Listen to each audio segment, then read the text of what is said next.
This is From Now On. I'm Lisa Phillips. Just a heads up, this episode contains discussions of physical, emotional, psychological abuse, and sexual assault. Some may find it upsetting. We encourage you to take care of yourself. Hey everyone, welcome back to From Now On. I'm your host, Lisa, and I just want to take a moment before we dive into today's discussion. Because for me, this is real, it's raw, it's heavy. We're talking about something that's happening way too much on college campuses, and not enough people are talking about it. I'm talking about rape, assault, being violated by someone you thought you could trust, or maybe someone the school told you you could trust. Let me hit you with a stat real quick. 1 in 5 college women will be sexually assaulted. That's not just a number. That's your roommate, your lab partner, your best friend, maybe even you. And the messed up part, most of these assaults never even get reported.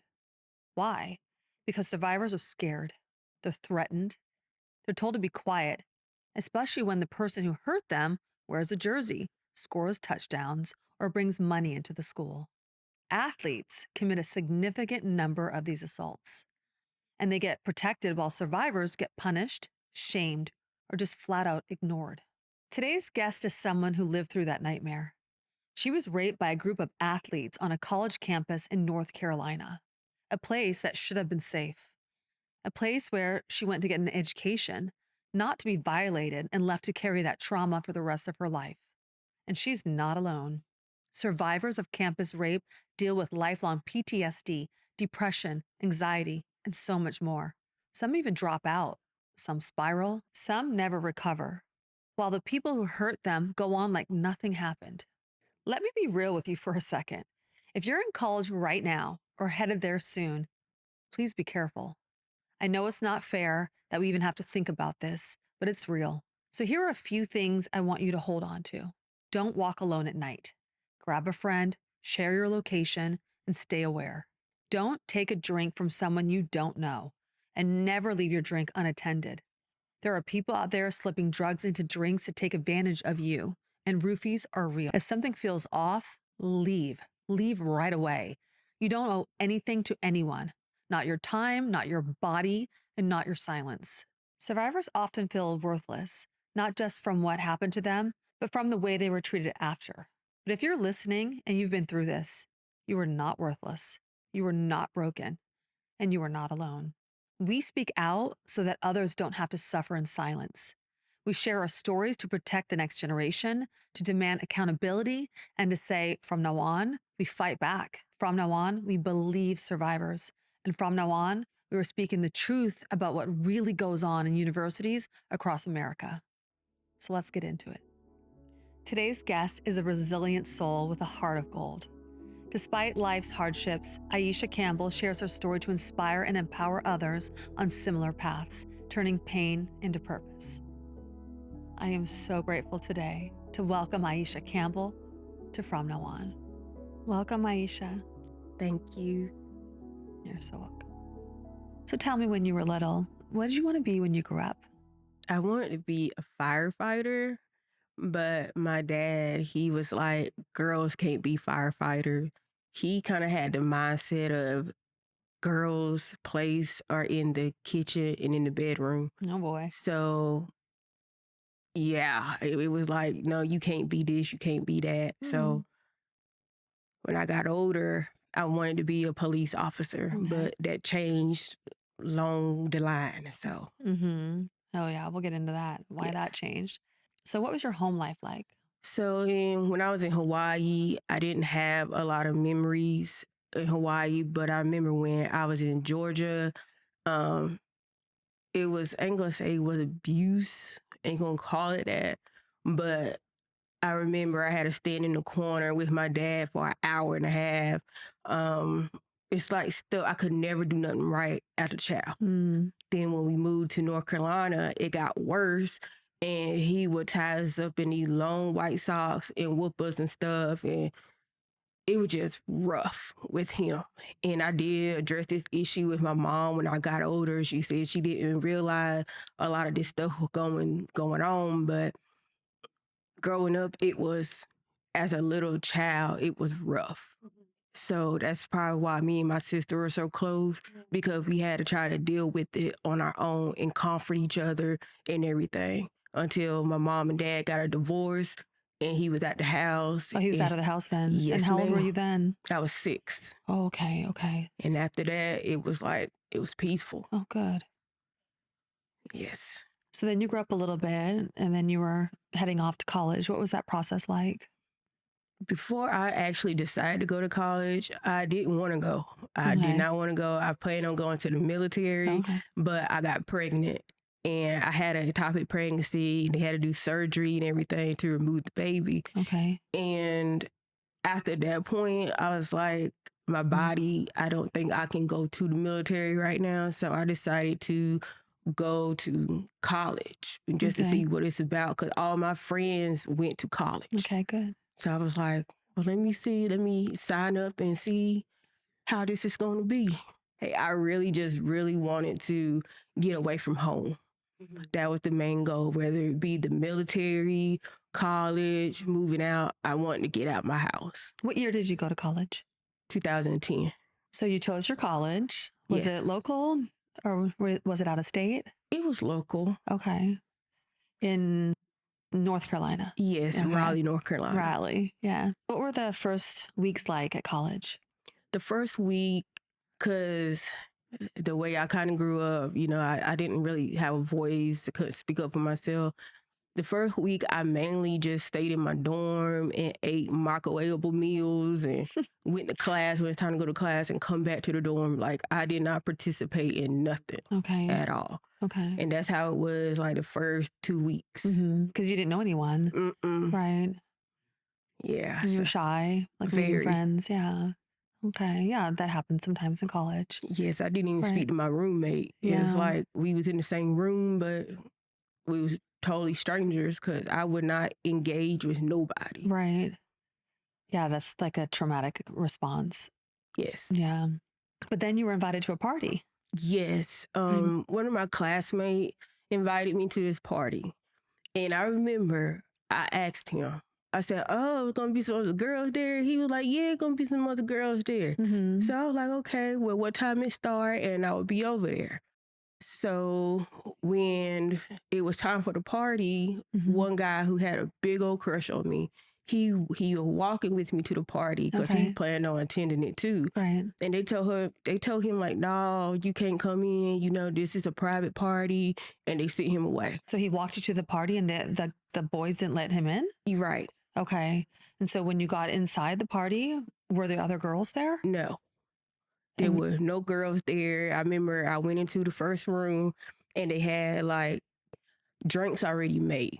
And they was like, go ahead and take a shot or whatever, So I'm sitting here taking shots. It is not tasting right. Right. It's tasting like medicine. And I was like, I went to the bathroom and I called one of my friends like, hey, there's something wrong with this drink. It don't taste right. Oh, so you knew something was off. And she was like, Iesha, get out. And at that point, it started kicking in. I had a hard time walking, had a hard time seeing. It was crazy, the state of mind that I was in. And once I was in that state of mind, that's when the boys took over. And it was just...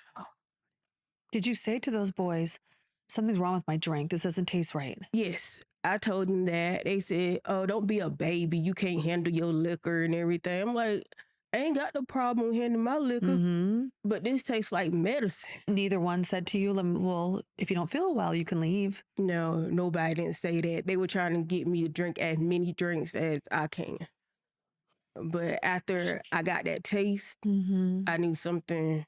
I was just trying to get out. That's all I wanted to do. You didn't feel safe in the environment, right? That you knew something was up. Yes. Okay. And I was trying to get out. I remember I called my friend and I called my mom.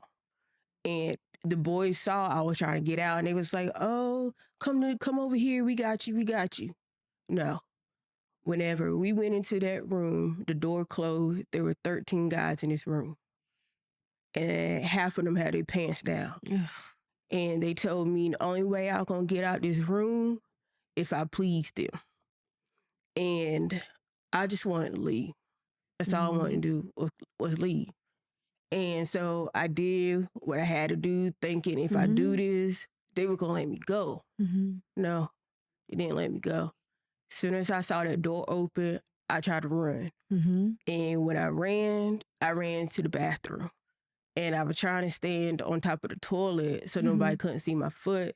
And I remember this big old football dude, he busted in that bathroom and he dragged me out like a rag doll.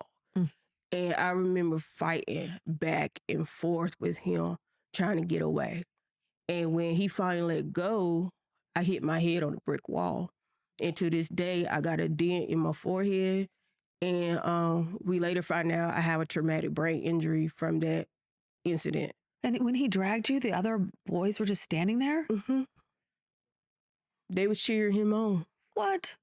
And I remember when I blacked out, I remember my body being dragged. And apparently I was dragged into the room that was across the hall for the bathroom.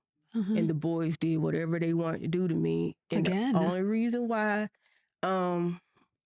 help came was because somebody in that dorm heard me screaming nonstop. And they called the police. And when they found me naked in a corner, just crying for my mama until we made it to the hospital. I'm sorry. So these same boys. Yes. That took you in the room originally. Yes. The other big football player dragged you out, and these same boys re-assaulted you? Yes. Oh, I'm so sorry. Yes, ma'am. I mean, this isn't like at night, like behind bushes with a bunch of guys. This isn't a college. Right. Where you're supposed to feel safe. Right. Okay, so you were in the corner. You didn't have your clothes on. No. And this is how the police found you. You were naked. Yes. Crying and screaming. Yes. And you were obviously drugged. Yes. So what happened next? I remember I woke up in hospital, in Raleigh Hospital, Wake Med. And I remember seeing my mom there, my dad there, my sister, her boyfriend at the time there. And my daddy was just standing over me. He wasn't saying much. Like, I could tell he was hurt. Like, he didn't know what to say or do in this situation. Like, his baby girl just went through this. My mom, she just cried. She cried and held my hand the whole time. And my sister, being my sister, you know, she's trying to make jokes, you know, trying to make me forget about the situation, but can't do that in this situation. So I remember the doctor came and asked them to leave. They did the rape kit on me and everything.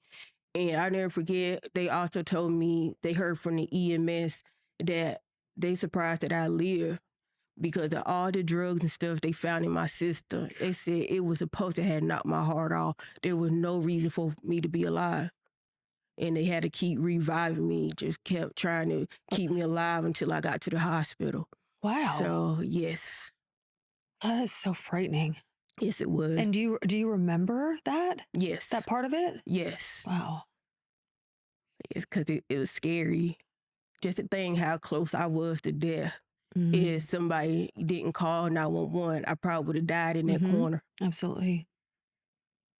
And what drugs were in your system did they find? I can't remember all of them, but I know it was cocaine with one of them. It was a large amount of cocaine and 3 other drugs because they said whatever that the other 3 was with the alcohol and depressant and something else going up and the other one going down.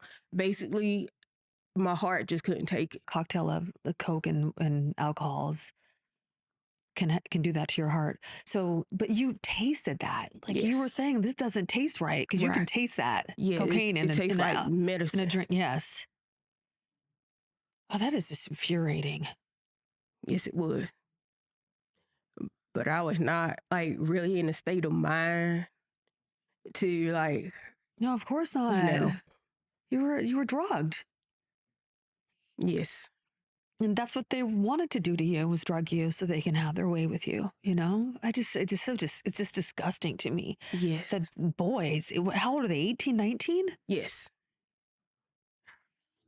I never understand this. Mhm. So when you woke up in the hospital, did your family already know what happened to you? Yes.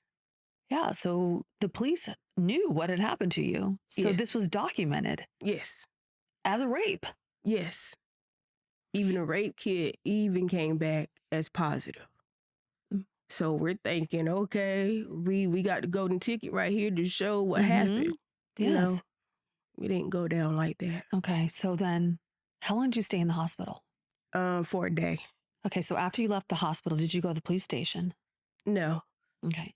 After I left the hospital, the dean called my mom and told her that we need to come back to the campus so she could talk about what happened and what's going to happen afterward. Who notified the dean of what happened?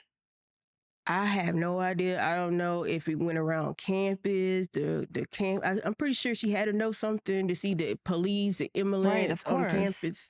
So So she would have had to have read the report. She yes, would have to have known exactly what happened to you. yes. Right. Okay. And then tell me what happened when you went to the dean.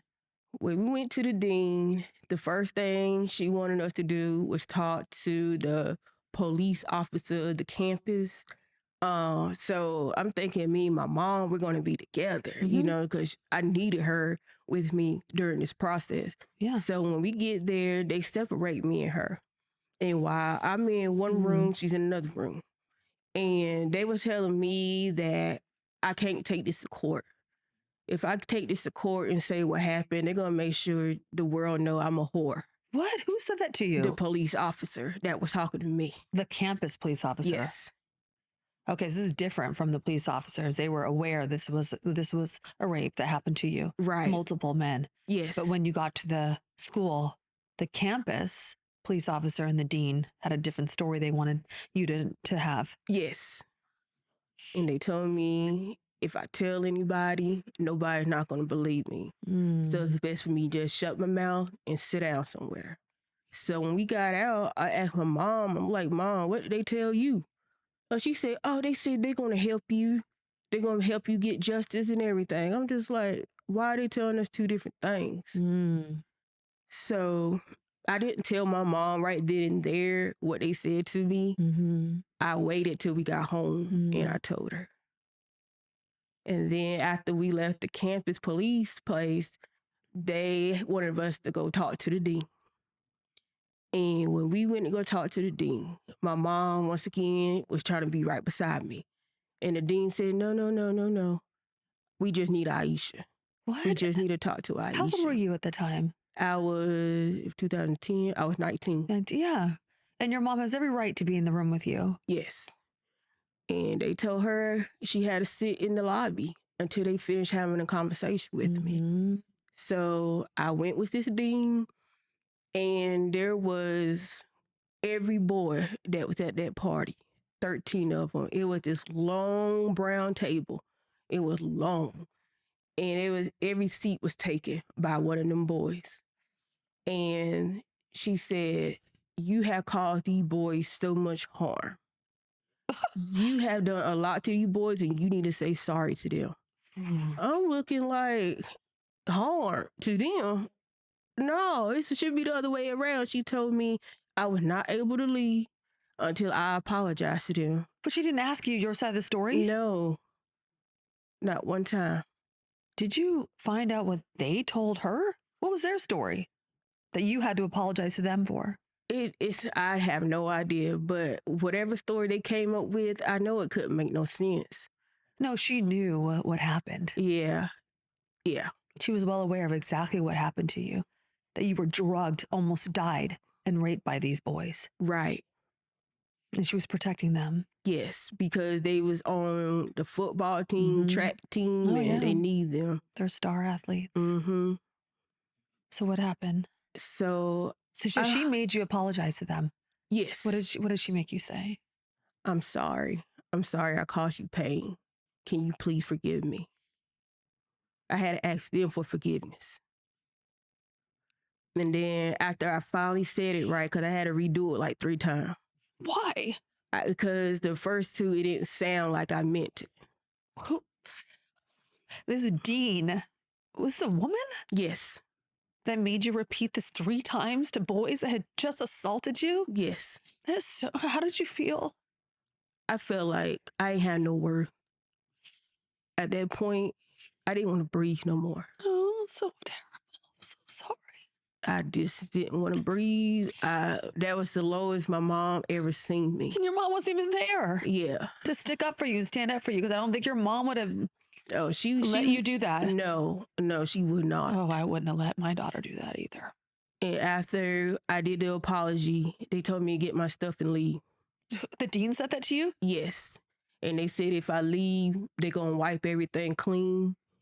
But that could basically mean like my loans and stuff. I don't have to worry about my student loan. Everything going to be clean, which You were was only not there true. for 35 days. 35 days. I was there for 35 days. She did not protect you. No, not at all. So you felt re-victimized and re-assaulted. Yes, So what she was doing was victim shaming you. yes. And it was hard because I never been in a situation like that Of before. course not. And I actually believe everything Right. that I heard on this campus.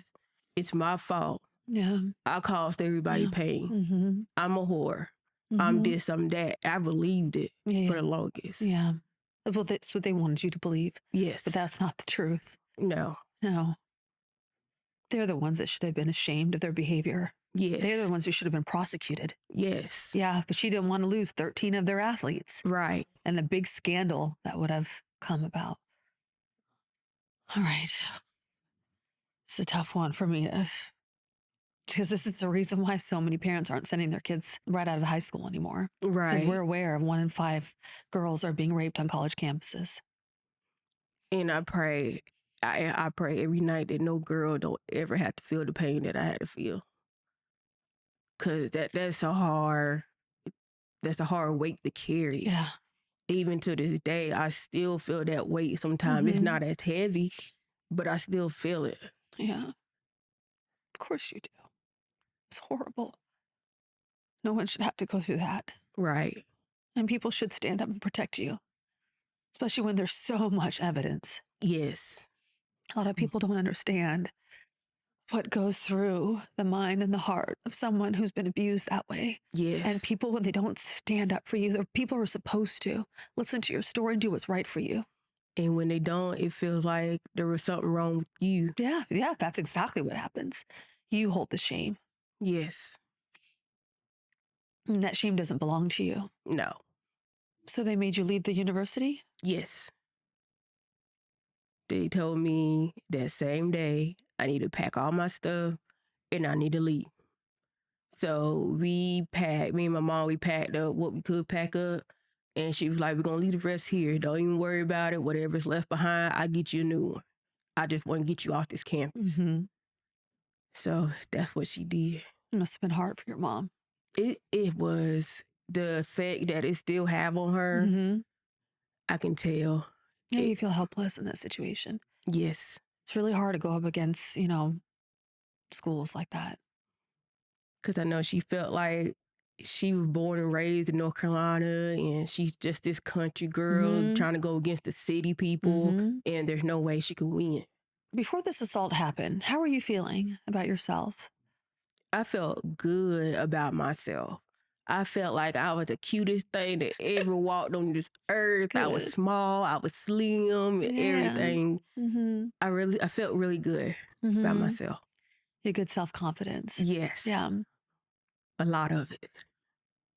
Good. How did you feel after the assault? I didn't want to live. And that's the truth. I did not want to live. There'd be days my mom didn't know when she came home from work if I was dead or alive. Oh, gosh. Because I didn't want to deal with that pain. And it was hard. So I just didn't want to live no more. What were your symptoms of PTSD? My symptom of PTSD, and I still have it, whenever we're in the store, I don't like nobody behind me. And if there's somebody behind me, I'll just stop and just either move or sit on the ground. Sit on the ground in the store? Yeah, and wait for them to go past. Gosh. And I can't stand loud noises. I still have night terrors. They're not as bad because of the medicine that I'm on. I still have night terrors though, where my mom would have a hard time waking me up because I'd be fighting. Gosh. And when she wake me up, I'm still in that state of mind and I'm fighting her. I'm swinging on her, punching her and everything. And she's just sitting there holding on, telling me, Iesha, you're safe, you're safe, you're safe. So after they put me on medication and everything for it, I don't have it that often. And can't do loud noises. And I really cannot, I don't know anybody remember this rapper, but Roscoe Dash. His song was playing at the party. Oh boy. I cannot hear Roscoe Dash.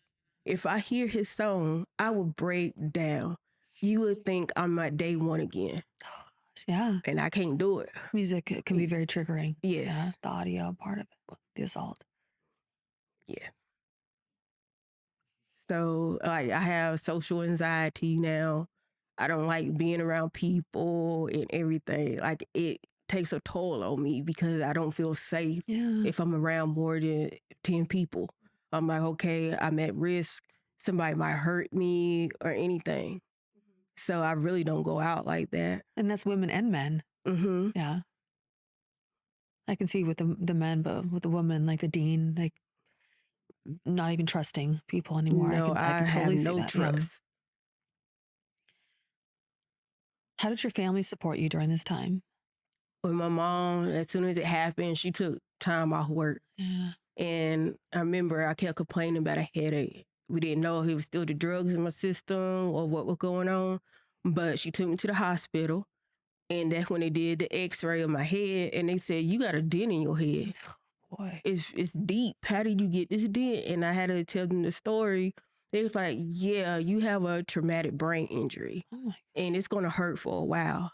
But after a while, you know, it's going to ease off. You won't feel this pain no more. So basically, there was no medicine I can take for this. I just had to deal with this headache until it finally went away. And then she went back to work. And that's when I was just very destructive. Very destructive. Yeah. And it was to the point where people had to come sit with me just to make sure I was okay. Just to make sure I was going to be alive when my mama get home. So my family was very supportive, because they even helped me. One of my aunts, I got 3 aunts. One of my aunts even started helping me try to find lawyers. Good. Because she was like, you're going to get your justice. So, yes. I still think you're going to get your justice one day. Yes. Did you have any long-term symptoms or issues from being drugged? Yes. I'm currently on heart medicine. Wow. Yes, I'm on heart medicine. I had heart palpitation, like whenever it be skipping beats and don't want to beat right, it hurts so bad. Wow, from the drugs. Yes. And this had never happened before, the assault. No. Wow, they did a lot of damage. Yes. And sometimes it'd be embarrassing when I go to the heart doctor because I'm the youngest one in there. And I'm like, people looking at me like, you're not supposed to be in here. But I'm like, if you only knew my story, Yeah, exactly. why I'm in here. Mm-hmm.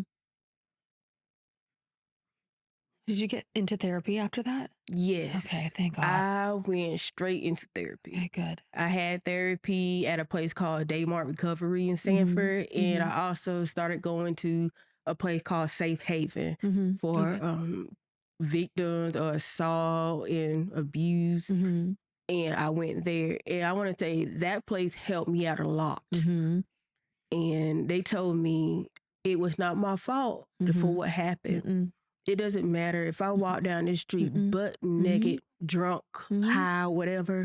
If I say leave me alone, that means leave me alone. I shouldn't have to sit here and explain myself. And at first, when they told me that, I didn't believe it. But as I got older, I was like, you know what? She's right. I shouldn't have to sit here and explain why I'm saying no. You should take the no and be humble with it.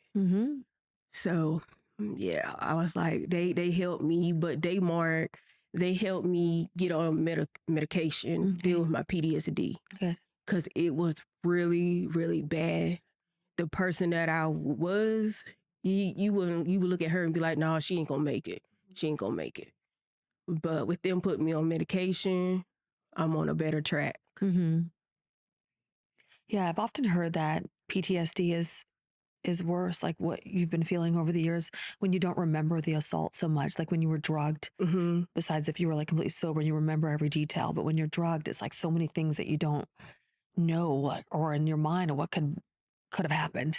So it's actually a little bit more like traumatizing in that way. Yes, because I can remember before I went to the hospital, me hitting that brick wall. It was right by the bathroom. I hit that brick wall. And then I remember waking up. I don't remember being in that corner crying for my mom and naked. I don't remember that. But I do remember waking up in the hospital. It's like a brief cutoff. Yeah, the body remembers. Mm-hmm. Mm-hmm. How long after this did you go to your next university? Right afterwards, Okay. maybe like the next semester when it Oh, you did? started. Okay. Because the incident at St. Augustine, it started in January. I went in January 2010. So I had to wait for the next semester to go to a different school, and I went to Shaw University. Mm-hmm. Okay. I'm thinking this is going to be a brand new Yeah, of start and course. everything, because all I wanted to do was go to school. I want Yeah. my degree. That's all I Right. wanted. Mm-hmm. So when we went to Shaw, everything was moving peacefully and everything. Uh-huh. And then when my mom left after she helped me move in, they called me to the office and they was like, hey, we heard you got PTSD. We heard what happened about you from the other school because St. Augustine and Shaw University, they're rival. But I don't know, they talked to each other or what. But I didn't say nothing to nobody on the campus about what happened. So they told me in order for me to stay on that campus, they're gonna have to check me every day Check you for what? for weapons. Why would you have weapons? I have no idea. Because they knew exactly what happened, and maybe they thought you were protecting yourself. I guess. Like I ain't never had a weapon on me before ever. So this was like really weird. Like, Making okay. stuff up, probably. Yeah. So I don't know what they heard to make them think I had to be pat down every day. Every day at the same time, I would call to the office. It had to be pat down. So I guess they got tired of patting me down because they never found nothing. Right. They called my mom in and me in. And they say, look, Iesha, she gonna have to go because she got PTSD and we were not trained to handle that. Did you ever show PTSD symptoms? No, because I stayed in myself. I stayed in my Right. dorm room. You didn't do anything wrong. Right. Just stayed in my dorm room. So their reason for kicking you out of school was because you have PTSD. Yes. And because I had PTSD, that mean I was dangerous. Does this make any sense? No, it do not make sense at all. I mean, we're just looking at each other like, really? And you're the dangerous one. I am the dangerous one. I just got done being told I was a whore at this school. Now I'm dangerous. Yeah, you were the one that was attacked and assaulted. Yes. So how are you the dangerous one? I have no idea. Did they let your mother come in with you this time? Yes. And what did mom say? My mom was pleading with them. Yes. She was pleading. I want to say she was on her knees pleading, like, please let her stay. I would move Iesha off campus. She could stay in the house by herself, but please let her stay on this campus. So that's when the dean told me and my mom, they said, okay, let's make a deal. If you leave this campus, we'll go ahead and cut you out a check. And when we cut you out a check, everything will be wiped clean. Paying you to leave. Now they're paying you to leave. Yes. What's going on? I have no idea what was going on at that time, but they said we should get our check in the mail. We ain't never seen one check in the mail. Of course not. And how much did they say they were going to pay you to leave? The worth of my whole tuition. So about $20,000. And you never got that? No, ma'am. I got a bill from them saying that I owe them money, but I didn't get a check for them. You didn't pay that bill? Oh, no. No, ma'am. I don't understand why you had to leave this second campus. And how many days was it? 35 days. And how many days was it from the first school? 35 days. 35 days at the first school that you were assaulted on the 35th day. You go to a new university on the 35th day. You have to leave. Yes. For no reason at all. You were just trying to get your education. Yes. And that was the last time I tried to get my degree for being a police officer. After that, my heart and everything just changed. And I Yeah. was like, I'm just going to change my major. Mm-hmm. So I did keep going to school though. So, how did it feel that another administration was not treating you with care, that you were a survivor of a sexual assault? It made me feel like, once again, it's my fault. Everything I have been told negatively about me and my life, I believed it. And of course, It just, understandable. yeah, it's like it just reinsured everything, and it made me go down this dark road again, Yeah. and I didn't want to live again. Yeah, when it wasn't your fault. Yes. You know that, right? Yes. None of this was your fault. You were the victim here. Yes. Did you ever receive an apology from any of the guys that assaulted you? To be honest with you, I did hear from them, but it wasn't no apology. What I heard from, they would hit me up on Facebook and tell me I need to keep my mouth shut. I wonder why. Yeah, they said don't tell nobody what happened. If you do, we're gonna get you. We're gonna make sure you look crazy in court, and we know where you live at and stuff like that. Like, it was really threatening. So it was to the point where I would have to keep changing my Facebook name or get a different account, and they would just keep finding me. Yeah, it shows how guilty they are. Yes. So they did contact me, which was crazy. How many of them? I'm gonna say about 6 or 7 of Wow, them that contacted many. me. Not tag me, but emailed me on Facebook. Oh, yeah. And it was to the point I showed my mom, I showed my sister, and they would write back to them and try to block them. But more people would just come. And they thought that you were speaking out about it, but you weren't even telling anyone. No, I was fighting for my life. I wasn't even thinking about them. Fighting for your life, just fighting to get an education. Yes. Yeah, they were doing a lot of damage following you, making sure that you weren't going to speak. Yes. Yeah. Yeah, because that's jail time for them. I guess they were worried about their scholarship and everything, but... Did any of them ever make it beyond college? I never heard their name, so all I know, they might be working at Burger King. Yeah. Were you able to get your degree and finish college? I was halfway done. Okay. I went to Methodist University. That was in Fayetteville. And I made it all the way up to my last semester. All I had to do in my last semester, do an internship. And that was it. Do my internship. And at that time, I was going to school for social work. So whenever the place that they had me interning at, it had a bad reputation. For? How they talk to people, and it was just, ugh.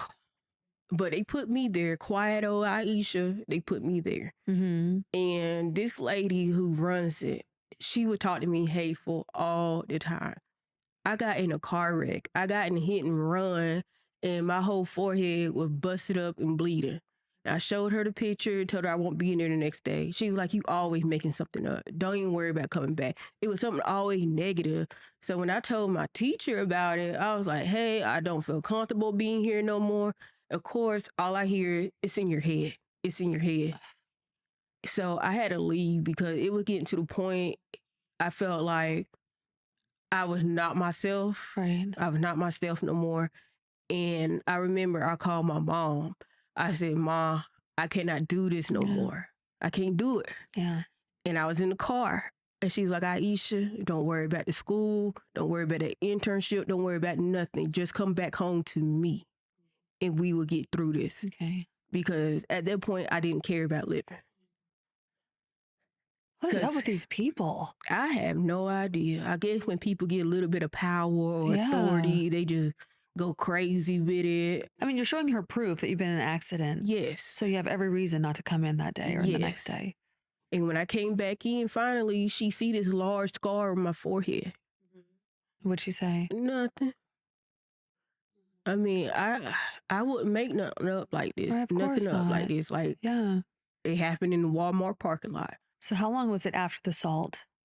Did you feel finally ready to pursue justice from the legal side of things? I want to say probably took about 2 years after therapy, medication, and everything. Took about 2 years. And my aunt, she reached out to me and started finding all these lawyers and set up meeting for me to meet with the lawyers and talk to them. So that's what we did after 2 years. Yeah, sometimes it takes time. Yes. Yeah. So, what did you learn? Well, majority, I ain't gonna say majority, all of the lawyers that we talked to in Raleigh, they told us that they can't go get the school because they represented them before in the past for the same thing. For the same thing. For the So this has same thing. happened Yes. many times before. There's a lot of Many attorneys times. that you saw. Yes. I was not the first. Interesting. So they was like, they can't touch them because they represented them for sexual assault. So I was But like, who was representing the victims? I have no idea. I don't know if the victim went by themselves or they got a lawyer. Okay, so they were basically talking you out of Yes. going for justice. And it was like that with everybody we went to. And it was just getting frustrated. Like, maybe it's not meant for me to get justice. No, it's not true. So maybe it was just meant for me just to deal with it and accept what happened. And that's what I did. Because it was like that with every lawyer in Raleigh that we talked to. Right. Did you ever try to seek justice again? Yes. Okay. When I did, it was like a few years later, probably like 5 years later, we tried again. I was a little bit stronger mentally and everything, and I was ready to go all in for it. You were finding your confidence again, your self-worth, and yes. Yeah. And you know you wanted justice. You know you had all the evidence. Yes, we had all the evidence, doctor reports, everything in this little brown bag that I had. And we took it to the lawyer for them to try to, help. But they said, oh, we can't help you because it's past that limit. Statute of limitations? Yes. Had already been how many years? That been 7 years. And what was the statute of limitations? 5? It had to be. Okay. It had to be. Because I was like, what? Why do I have to wait to get justice? I had to get myself together. Of course, yeah. And I have all this evidence in this bag. Yeah, it usually takes survivors 6 or 7 years. Some way longer. So the statute of limitations is 5 years in North Carolina? Yes. At that time it was. Okay. Has it changed? Yes. Now it's 10 years. Okay. So I was like, oh. Okay, so we're still waiting for it to come up a little bit. Okay, and it will. So I was like, well, that's good for the people who meet that range, but I got to keep waiting. Okay. It's going to happen. You have navigated and worked to heal through traumatic events no one should experience. If you could go back and talk to that 19-year-old Iesha, what would you say to her? I would probably tell her, don't go to that school. Oh, gosh. Do not go to that school I don't care whatever it is telling you to go, don't go. And I'll also let her know, do not let nobody bring you down. You keep being that same strong Iesha. Because you are that. Yeah. You feel that now, right? Yes. Yeah. I feel that now from you. So why did you want to share your story today? I feel like I've been quiet for too long. I really have. And I feel like this will also help me and also help other people who may have went through this at a college or something. So they know they're not alone. I know how it feels. And one day you become a better person. And one day you will get justice, whether it's karma kind of justice or being prosecuted kind of justice. But justice is going to come. I believe that. Where are you at in your healing journey today? Right now, I think I'm pretty stable mentally. It took a long time for me to get to that point, but I'm stable mentally and everything. And I try to do one thing for myself every day. Oh, yeah. and let myself know, like, hey, you got this. Yeah. You got this. You have those affirmations that you say to yourself where you say, you know, like you've got this. Yeah, That really does help. Yeah, I have to tell myself that. Yeah. So you do something every day, like some type of self-care? Yes. Yeah. That's normally playing a video game, listening to my music. Something feels good. Yeah. Yeah. I do that too. Yeah, especially like if you said if something comes up where you're feeling maybe not a good day or you're having some memories or flashbacks. Yeah, then you're taking that extra time for yourself. Right. To remind yourself, you know, that you're worthy of everything. Yes, that Yeah. I'm not that same girl Oh. who was broken and let the world dump on her. Yeah. Like, Yeah. no. You let them know who the real Iesha is. Let them know what she rebuilt and what kind of person she is now. Oh, yeah. Well, that was their mission to try to get you to feel that way. So you felt helpless, so you wouldn't fight back. Right. Yeah. Yeah. But just wait. When you get that power within you to fight back, I can feel that from you. Yeah. When you hear the powerful statement, from now on, how would you end that sentence? I would end it, from now on, I'm a better person. From now on, I'm not that weak girl no more. I'm far from weak. I'm strong. From now on, you will see a strong woman. People try to break us, but not anymore. No. I feel that strength now. Yes. I think you're going to do really, really powerful, wonderful things. Thank you. Yeah. I can't wait for that memoir. 35 days. 35 days. Yes, ma'am. Thank you so much for this conversation. Thank you for having me. It really touched me. And there's so many girls out there in college right now who are going to learn a lot from your words today. Yeah. And find that justice sooner. Yes. Yes. Yeah. We have to do it sooner. Thank you. Thank you. This is From Now On. I'm Lisa Phillips.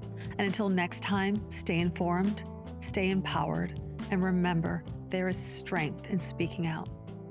And special thanks to our amazing, courageous guest, Iesha Campbell. Elizabeth Wyndham is our senior producer. Christopher Leon is the editor, and Jose Oriana is our studio producer. Our theme music is Many Worlds by Memory Theory.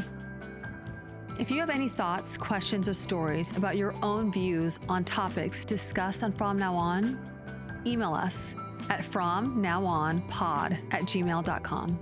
And please follow, rate, comment, and review on Apple Podcasts, Spotify, and YouTube.